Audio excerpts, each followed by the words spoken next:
Dawn seeped slowly across the barbed wire perimeter of the American-controlled processing camp, turning the frost on the wooden barracks into a pale, glassy sheen. It was early spring, 1945, Germany collapsing, cities burning, columns of displaced civilians pushing west in silence. The war was still raging beyond the horizon, but here, inside this secured compound, the world felt strangely paused, as if waiting for something to be revealed. A group of German women stood huddled near the intake shed, their clothes worn thin, their faces hollow from months of confinement and coercion. They had been recovered by advancing American units from a facility the Wehrmacht left behind in retreat, one of many places where women had been forced into sexual service for soldiers and officers. Exhausted, traumatized, and unsure of what liberation meant, they now faced a new series of orders they barely understood. When the guards instructed them to prepare for standard medical inspection, the women recoiled, murmuring, shaking, refusing. One voice cut through the rest, trembling but firm. "We are not undressing."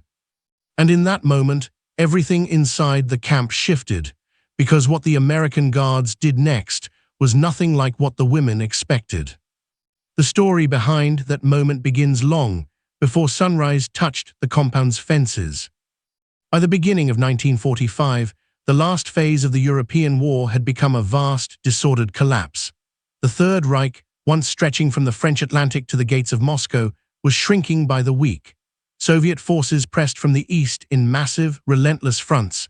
British, Canadian, and American armies advanced from the west, breaking through defensive belts that had been rebuilt again and again since Normandy. The German military machine no longer resembled the disciplined force that had overrun Europe in 1940. Supply lines were shredded, command structures fractured, units retreated not according to strategy but sheer survival. Alongside the military implosion came something even more chaotic: millions of displaced people moving in every direction at once. Allied intelligence officers estimated that by March 1945, there were more non-combatants on the roads than soldiers. Forced laborers fleeing collapsing factories, concentration camp, survivors emerging from death marches, civilians driven from bombed cities, and foreign workers trying to reach safety all converged in a landscape filled with hunger, smoke, and confusion. Hidden within this massive human tide were groups the Allied forces had not been fully prepared to encounter: women forced into sexual service for German units, Luftwaffe personnel, and sometimes camp guards. Some were prisoners taken from occupied countries. Others were German civilians coerced by local commanders or military police. And in the final months of the war, the distinction between civilian, forced laborer, camp inmate, and military auxiliary blurred almost completely. The collapsing German administration left many records incomplete or intentionally destroyed, creating uncertainty even among the women themselves about what category the Allies would place them in. American units advancing through Western Germany, particularly those assigned to secure abandoned Wehrmacht facilities, found a spectrum of conditions. In some places, women were locked inside rooms that had been used as military brothels, left behind when German units fled. In others, they were found among laborers, their histories unknown until questioned. And in a few cases, women appeared at American checkpoints voluntarily, identifying themselves as service women for German troops, hoping to avoid being mistaken for collaborators or left unprotected in the chaos. Military intelligence procedures were strict. All civilians found inside or near German military installations had to undergo processing for security concerns, potential espionage, and medical triage. But the Americans quickly discovered that these women, whatever labels the retreating army had placed on them, had lived through a sustained pattern of coercion. Many were malnourished, some carried injuries, some were pregnant. Nearly all feared both sides of the war: punishment from Germans if they stayed, and suspicion from Allies if they surrendered. The U.S. Army's Medical Corps had established standardized intake methods long before 1945, procedures designed to prevent disease outbreaks, identify trauma, and separate civilians from combatants. These protocols were non-negotiable, used for everyone from liberated prisoners to German POWs. Inspections were methodical and carried out by personnel trained for mass processing in wartime conditions.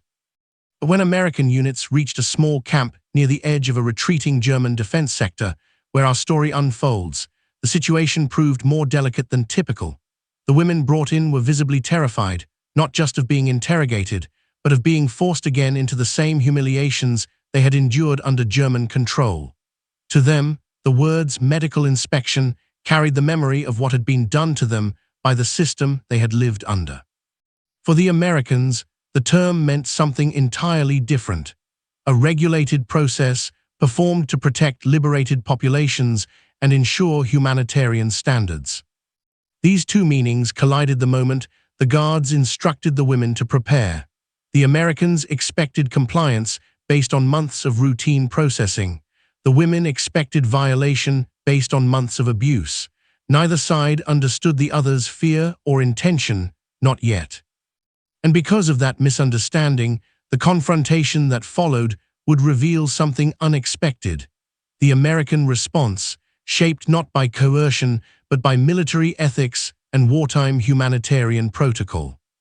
To understand why that moment mattered, and how the American guards reacted so sharply differently from what the women anticipated, we must first look deeper into the specific systems operating in those final months, both German and American, and how they brought these two groups face to face in a setting neither had chosen.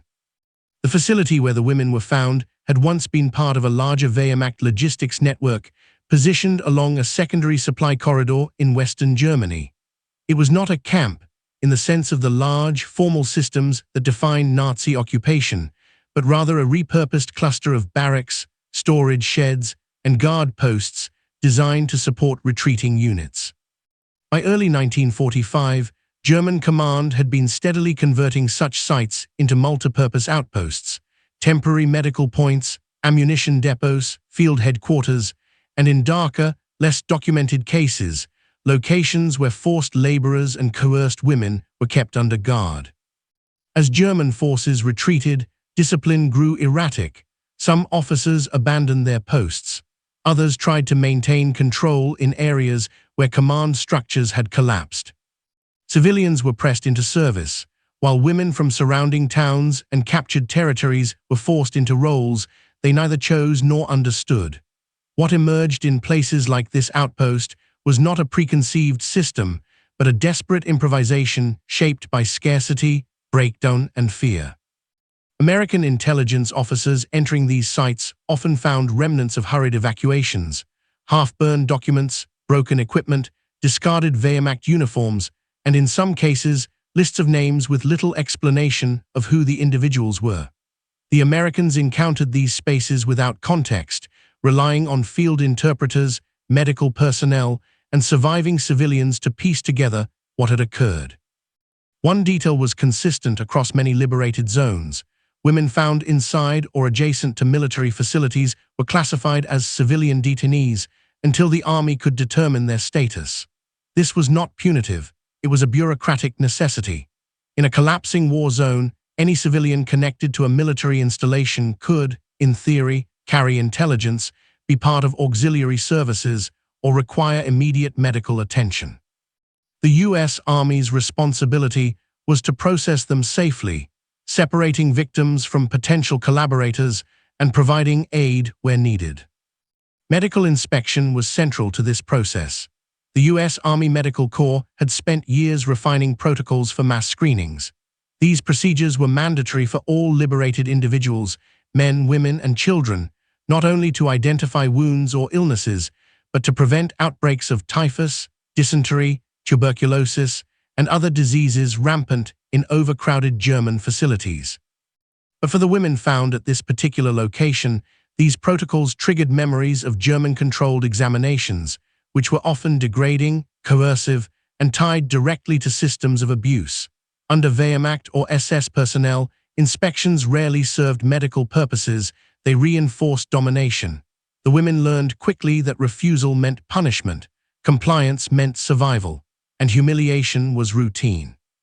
Therefore, when the American guards, following standard procedure, issued instructions to prepare for medical processing, the words reached the women as echoes of what they had endured, not as a promise of safety. They expected to be ordered, touched, or handled as they had been before.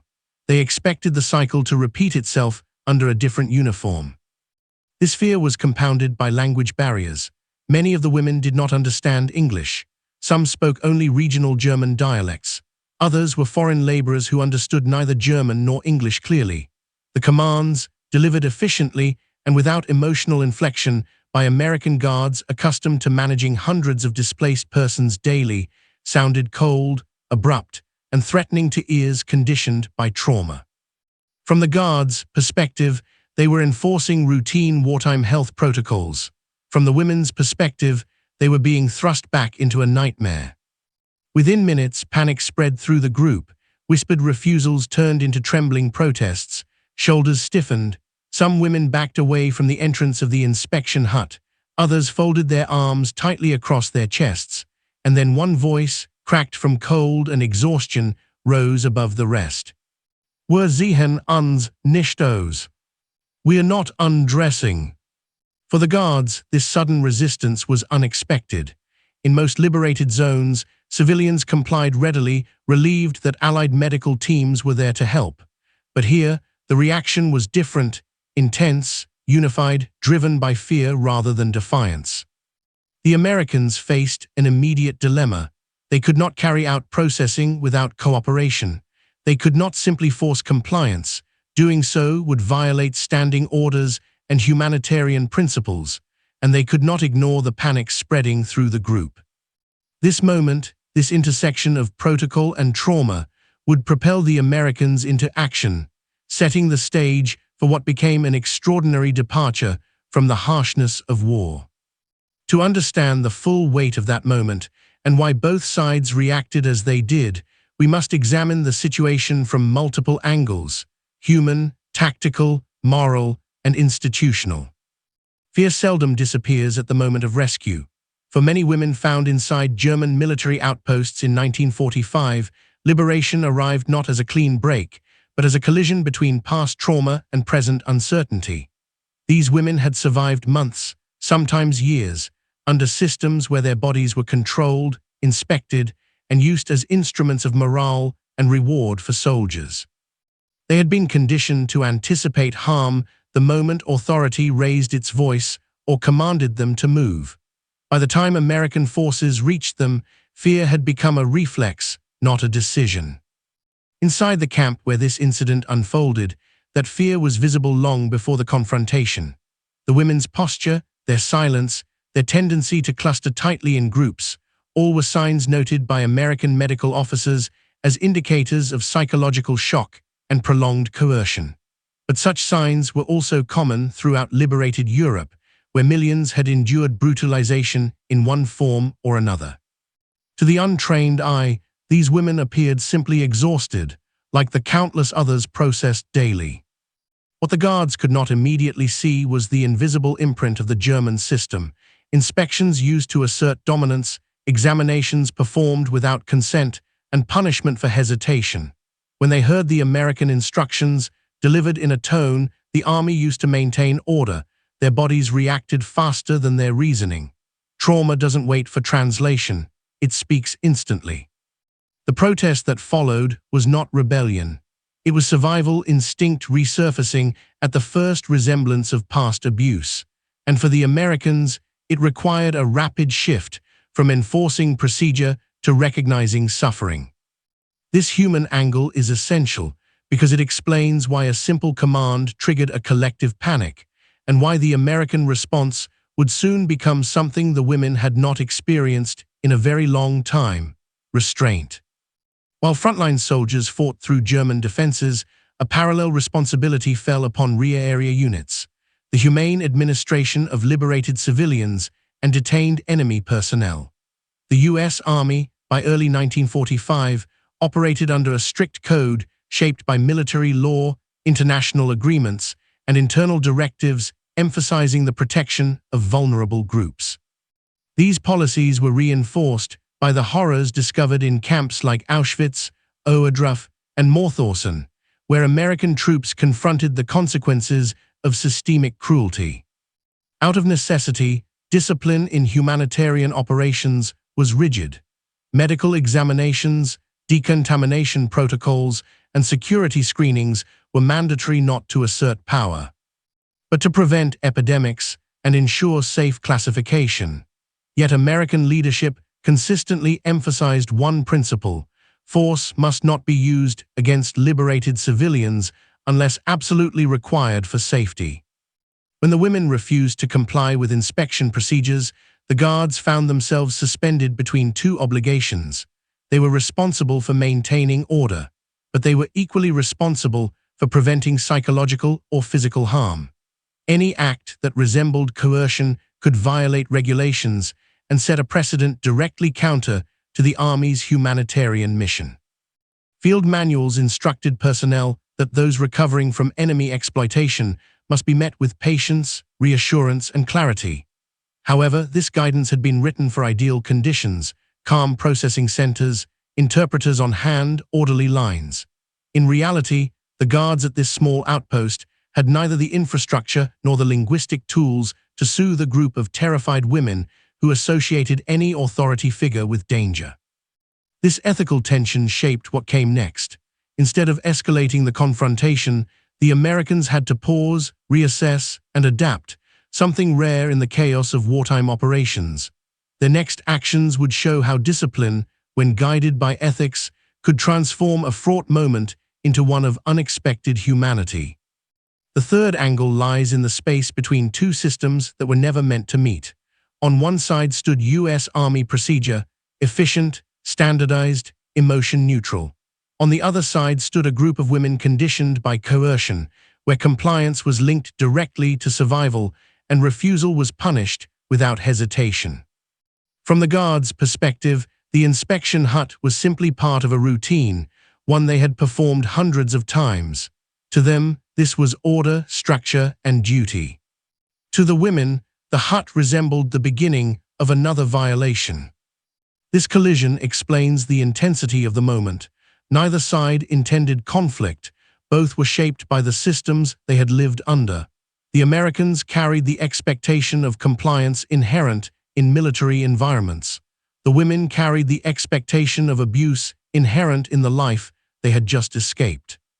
When these expectations met, the resulting fear was not a miscommunication. It was the reactivation of trauma in the presence of authority. Understanding this collision is crucial to understanding what happened next, because the Americans, upon recognizing the depth of the women's panic, made a decision that broke from the rigid tempo of wartime processing. They stepped away from procedure and towards something more difficult, calming a group who had no reason to trust them. Their response did not erase the women's fear, but it prevented that fear from becoming further trauma. And it marked the beginning of a turning point inside the camp, one that would be defined by action rather than order. Despite the humanitarian nature of their assignment, the American guards were still soldiers operating in an active war zone. Their first responsibility, long before medical paperwork or classification, was maintaining security. Any gathering of civilians, especially near recently captured German facilities, carried potential risks. Sabotage teams, disguised auxiliaries, and fleeing military personnel sometimes blended into groups of refugees, hopping to avoid capture. This meant that every intake, regardless of age or gender, had to be treated with measured caution. The guards at the outpost had been briefed repeatedly: keep order, ensure compliance, avoid unnecessary force, and secure the perimeter. If a processing line stalled, it slowed the camp's entire schedule, delayed medical help for others, and created vulnerabilities in the tightly coordinated flow of wartime operations. A crowd in confusion was not simply an emotional difficulty, it was a tactical one. So when the group of women froze in fear and refused to enter the inspection hut, the guards immediately faced a tactical dilemma. They could not permit disorder to spread, yet they also could not push the women forward without violating protocol. Standard procedure dictated that any unexpected resistance be addressed swiftly to prevent escalation. But this situation did not resemble hostility, it resembled trauma. The guards had to read the environment correctly, distinguishing fear from defiance. This demanded a level of sensitivity rarely required in frontline operations. They needed to maintain control without heightening panic, an operational challenge far more complex than many battlefield tasks. Their final decision in those moments reflected this dual reality. They maintained discipline, held their positions, and kept the perimeter secured, yet they ceased all forward pressure and allowed space for the women's panic to subside. It was a tactical choice shaped not by force, but by restraint. This balance between authority and humanity would define the turning point soon to follow. Trust is rarely immediate in wartime, and for civilians emerging from months of coercion, it is often non-existent. The women found by American troops did not greet their liberators with relief, they greeted them with uncertainty. They did not yet understand that the power dynamics of their world had shifted. Liberation did not erase memory, it did not erase conditioning. To them, uniforms still symbolized control. This absence of trust was not personal, it was structural. For years, German soldiers and personnel had wielded absolute authority over them. Threats, commands, inspections, and punishments formed the rhythm of their daily lives. When American guards spoke firmly, stood in formation, or issued instructions, the women interpreted these actions through the only framework they knew: domination disguised as order. Meanwhile, the Americans lacked the cultural and psychological tools to bridge this divide. They had liberated camps and towns across Europe, but each site presented new layers of trauma. Some survivors clung to liberators for protection, others recoiled from them instinctively. The army had no universal method for addressing these varied reactions. Guards learned by observation, improvisation, and the examples set by experienced officers. In this particular camp, the absence of trust revealed itself suddenly and visibly. The moment the women believed they were being led into another humiliating inspection, their fear erupted and their trust, already fragile, collapsed entirely. This reaction was not a misinterpretation, it was a logical response for people who had survived through vigilance, not compliance. For the Americans, the challenge became clear. Before they could process the women physically, they had to reach them psychologically. And until trust was built, even in the smallest degree, no procedure would move forward without causing further harm. The guards would soon attempt something rarely documented in wartime processing, stepping out of procedural rigidity to re-establish a sense of safety. The final angle concerns something less visible but deeply influential: the moral weight carried by the American guards at that moment. These men were not trained psychologists or humanitarian specialists. They were soldiers who had been thrust into roles requiring compassion, patience, and empathy, qualities difficult to maintain in a war entering its final, brutal months. Many of the guards had recently witnessed the aftermath of German atrocities in liberated areas. They had seen starving prisoners, forced laborers with injuries, and civilians who had endured unspeakable abuses. This exposure shaped their moral perception of the war. It reinforced their sense of responsibility, not simply to win battles, but to prevent further suffering where possible. So when they saw fear ignite among the women at the outpost, they recognized something familiar. It was the same fear they had seen in concentration camp barracks, in abandoned labor sites, in the eyes of prisoners who did not yet believe they were safe. For the guards, this recognition created an immediate moral imperative: do not repeat the patterns the women had survived. This imperative guided their next decisions. They would not shout, they would not advance, they would not impose authority through posture or pressure. Instead, they would halt, reassess, and choose a path that aligned with the meaning of liberation rather than the mechanics of procedure. That moral clarity, rare, fragile, and formed in the harshest conditions, set the stage for the turning point that followed. A turning point defined not by force, but by what the Americans chose not to do. The next moments inside that camp would become a quiet but powerful example of how restraint can carry more weight than command. And it is there that the story shifts from context and perspective to the decisive moment itself. The moment hung in the cold morning air, suspended between silence and panic. The guards stood still, their rifles slung, their boots planted firmly in the damp earth. The women stood clustered together near the barracks wall, their breaths short and uneven, their backs tight with fear. No one moved, no one spoke.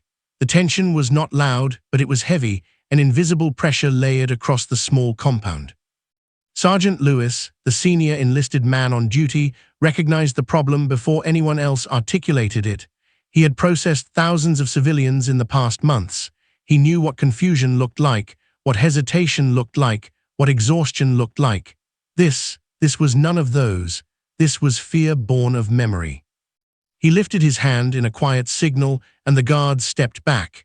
Not far, just enough to widen the space between themselves and the women. It was a simple gesture, but to the women, it meant something immediate. The Americans were not advancing. They were not closing in. They were giving room. One of the women, shaken and pale, pressed her hand against the wooden siding behind her, as if bracing for the command she expected next. But none came. Instead, Lewis spoke, his tone even and low. He pointed to the ground, then to himself, demonstrating calm, open posture. He repeated a single phrase in slow, deliberate English, not expecting it to be understood, but knowing his tone mattered. Safe here. Words alone were not enough, but his lack of aggression changed the rhythm inside the compound. The women watched him closely. He did not raise his voice. He did not motion toward the inspection hut. He simply maintained a posture that signaled patience, not pressure. Corporal Jensen, who had grown up hearing German spoken in his home, stepped forward next. He wasn't fluent, but he knew enough to form simple, essential phrases. He raised both hands, not in surrender, but in reassurance, and he said, in imperfect but understandable German, "Niemand wird euch anfassen, niemand zwingt euch." No one will touch you, no one will force you. The effect was immediate, not a collapse of fear, but a softening, a visible shift in posture among the women. They didn't step forward, but they no longer stepped back. One woman, older than the rest, looked at Jensen with disbelief. She had heard those words before, promises of safety from German officers who later betrayed them. But something about Jensen's tone, the distance he kept, the way the guards had lowered their stance, made her hesitate. It was the first hesitation that came not from fear, but from the possibility that these soldiers might be different. Lewis observed the change. He did not rush it. He signaled again, and all guards obeyed. "Take one step back." The space between the two groups widened further. It was a reversal of everything the women had lived through under German command, where authority always closed the distance, never opened it. A medical officer arrived shortly after, Captain Harris, carrying a clipboard, his uniform marked not by combat decorations, but by the Red Cross stitched onto his sleeve. He had been informed on the way. The women were refusing inspection. Panic had broken out. Harris understood instantly why. He approached slowly, not toward the women, but toward Lewis. He listened as the sergeant explained what had happened, emphasizing the fear, the misunderstanding, and the importance of gaining trust before continuing the inspection. Harris nodded once and made a swift decision. "Inspection hut is off limits for now," he said. "We do this outside where they can see everything, no closed spaces, no doors." It was a radical deviation from standard procedure. Medical inspections were typically done indoors, under controlled conditions. But Harris was not interested in procedure at the expense of humanity. His priority was clarity, consent, and visibility. He stepped toward the women, not close, just enough for them to see his insignia, and spoke with the same steady calm. "I am a doctor," he said in English, then repeated the phrase slowly in German. "I am here to help you, only help." He pointed to the open space near the fence where the sunlight had begun to warm the ground. He motioned to the women to stay where they were. He placed his own medical bag on the ground openly and knelt beside it, showing his hands, showing transparency, showing that nothing would be hidden. This gesture, kneeling, lowering himself physically, was perhaps the most significant moment the women had witnessed since their liberation. It reversed the hierarchy forced upon them for months. The man with authority had chosen to lower himself. They were not being compelled to lower themselves before him. The older woman stepped slightly forward, not out of compliance, but out of newly formed recognition. She looked at Harris, then at the guards who had stepped back, and for the first time, she did not interpret the uniforms as threats. She spoke quietly to the others, her voice trembling but resolute. "They are not like the others." It was a sentence carved out of exhaustion, but it carried the weight of a decision. Slowly, hesitantly, the group began to loosen its formation, not fully, not freely, but enough for the Americans to understand that the wall of fear had cracked. The moment of confrontation had passed. What came next would define how the inspection was carried out and how the women would remember this day long after the war was over. The turning point had begun, but its full unfolding was still ahead. A fragile stillness settled over the compound, the kind that follows after a moment of high tension but does not yet promise peace. The women were no longer pressed tightly against one another, though they remained close, their shoulders brushing lightly. Their breathing, once sharp and panicked, had softened into something more controlled, though far from calm. Captain Harris kept his posture low, one knee in the dirt, intentionally remaining below the women's eye level. It was not weakness, it was strategy. Every inch his height dropped was an inch of fear removed from the air. He spoke softly, switching between English and simple German phrases. "No sehen, no schauen, only looking, no touching, no clothing removed." The women looked at him with a disbelief that bordered on suspicion. They had never known inspections that required no undressing. Under German control, inspections were not medical, they were humiliations disguised as procedure. Harris knew this without being told. He had seen it in France, in Belgium, and in smaller camps scattered across captured territory. The trauma was unmistakable. He lifted only a thermometer, holding it between the tips of his fingers so the women could see it clearly. "This is all," he said. Corporal Jensen translated clumsily but clearly. "Das ist alles." One of the younger women, probably no older than 19, stepped slightly forward. Her eyes scanned the object in Harris's hand, then his uniform, then his face. She did not step close enough to break the safe distance, but it was enough to show she was considering trust. Seeing this, Harris laid the thermometer on a clean cloth on the ground and backed up a step. "No rush," he said quietly, "you choose when." It was the word choose that struck them. Choice was not something they had associated with men in uniform. Sergeant Lewis, watching the evolving dynamic, kept his men at ease. Rifles slung, hands visible, boots planted but soft in stance. He gave a subtle signal, one they all knew well. "Stand down further." Each guard took another step back. Some shifted their weight, none stared. The women noticed every detail. Jensen, careful not to approach, raised his voice just enough for the older woman to hear. "If one of you wishes, she may come alone, the rest stay together." He wasn't trying to separate them, he was giving them control over the process. The women murmured among themselves, their voices low. Their language soft but strained. Fear hadn't vanished, it had only changed shape. They were weighing risks, scanning faces, searching for lies or threats. Finally, the older woman stepped forward. Her movements were unsteady, her hands trembling from cold and memory. She wasn't volunteering because she trusted the Americans fully, she was volunteering because she understood that someone had to test this new reality. Someone had to make the first move so the others would know whether safety was real or an illusion. She walked slowly, not more than a few steps, stopping well short of Harris's reach. Harris did not rise, he simply nodded to her in thanks, showing respect without ceremony. He pointed gently to her face, then to her hands, asking permission with gestures, not commands. "Check only here," he said softly. Jensen translated. The woman hesitated, then gave a single, tiny nod. Harris reached for nothing. Instead, he leaned forward slightly and only looked, examining her complexion, the way she held her arms, the slight swelling on her wrists that hinted at past restraint.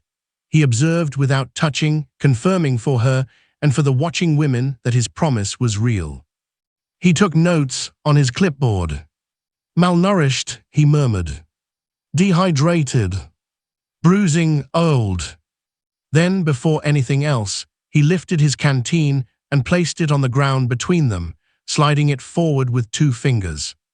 For you, he said. The woman stared. No German guard had ever offered water without expecting something in return. She crouched slowly, not approaching him but approaching the canteen, and lifted it with both hands.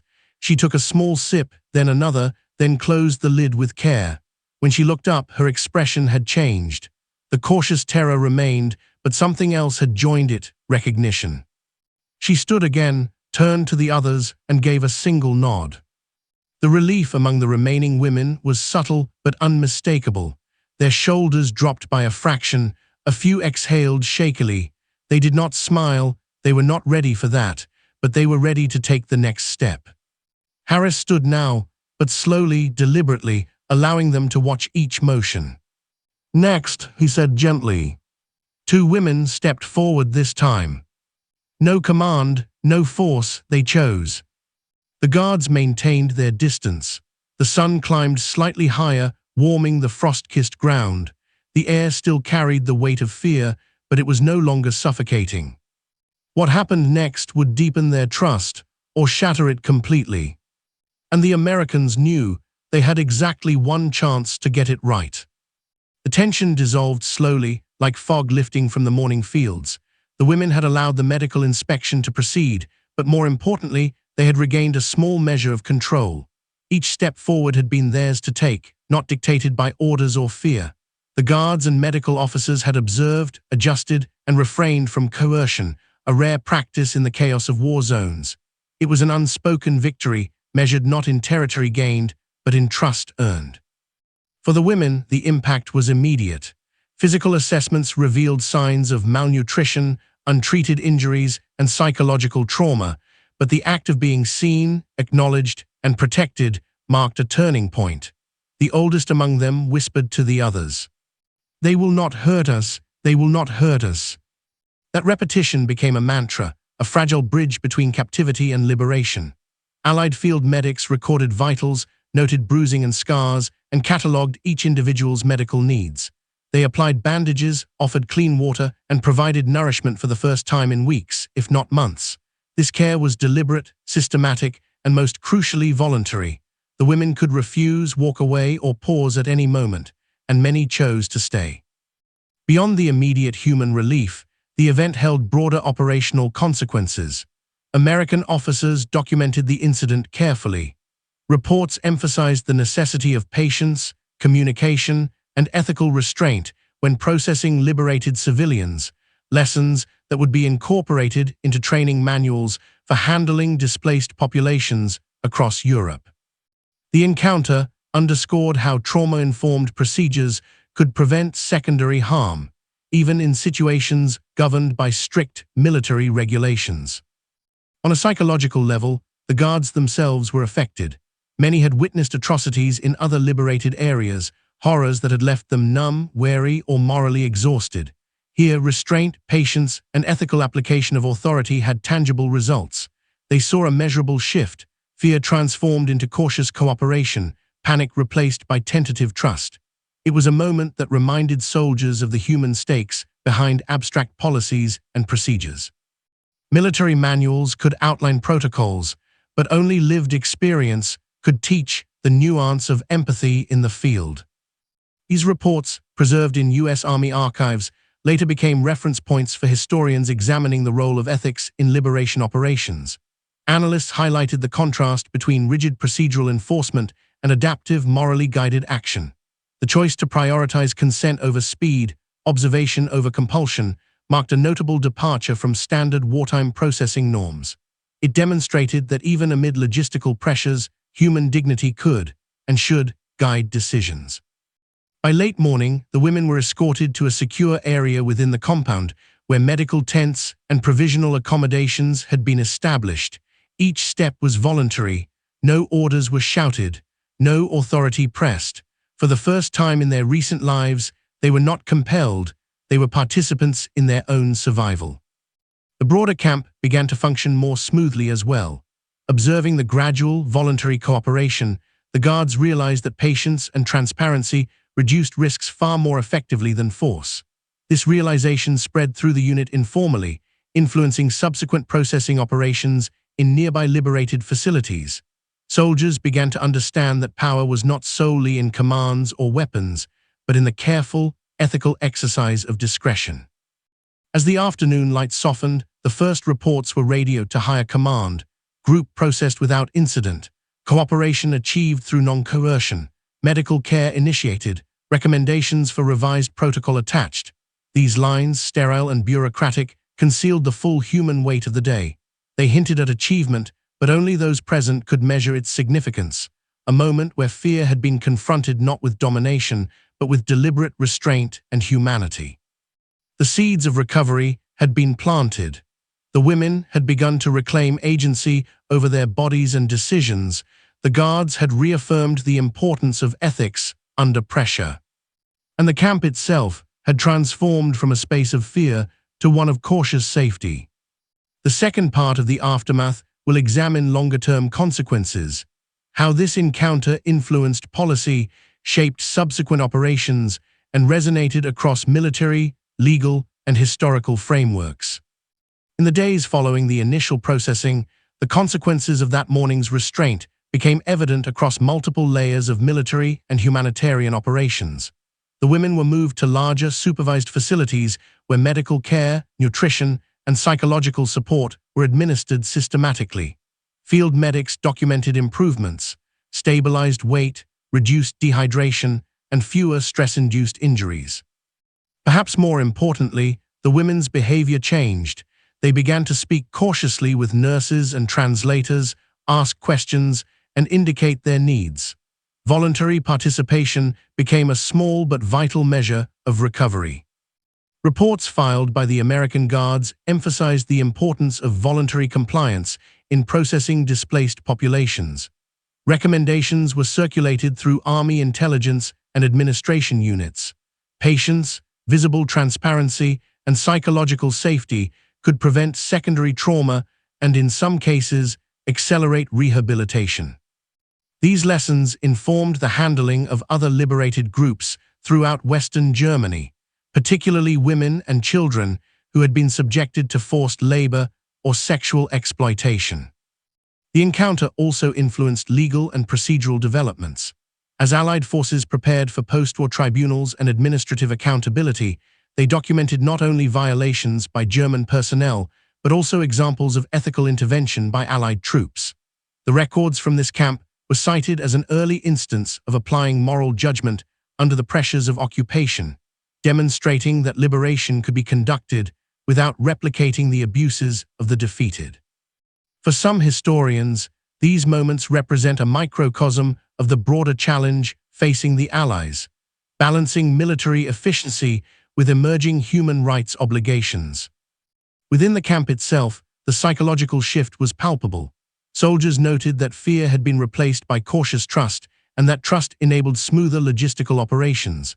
Subsequent interactions, medical checkups, distribution of clothing, allocation of food proceeded more efficiently. The women became active participants in their care, choosing when and how to interact with guards and medics. Where compliance had once been coerced, cooperation was now earned. The outcome highlighted a fundamental principle: empowerment fosters order, even in environments defined by authority and hierarchy. The broader military context reinforced this lesson. American units moving through liberated areas encountered similar situations repeatedly, groups of civilians whose compliance was influenced by past trauma, cultural misunderstandings, and fear of authority. Officers increasingly instructed subordinates to prioritize reassurance and clarity over immediate obedience. Protocols were adapted in real time, blending operational necessity with ethical consideration. What happened at this small outpost became part of an informal doctrine: ethics as a tactical tool, empathy as a force multiplier. By the end of spring 1945, as German surrender became imminent, the incident was catalogued alongside countless other liberation narratives. Yet unlike many reports that recorded numbers, casualties, or property, this record focused on interaction, how the guards' choices shaped outcomes without firing a single shot. For the women, it remained a defining memory, the first moment when authority no longer equaled danger. The ripple effect extended beyond immediate operations. Future historians, examining U.S. Army reports and survivor testimonies, noted that incidents like this one influenced the development of post-war civilian processing standards.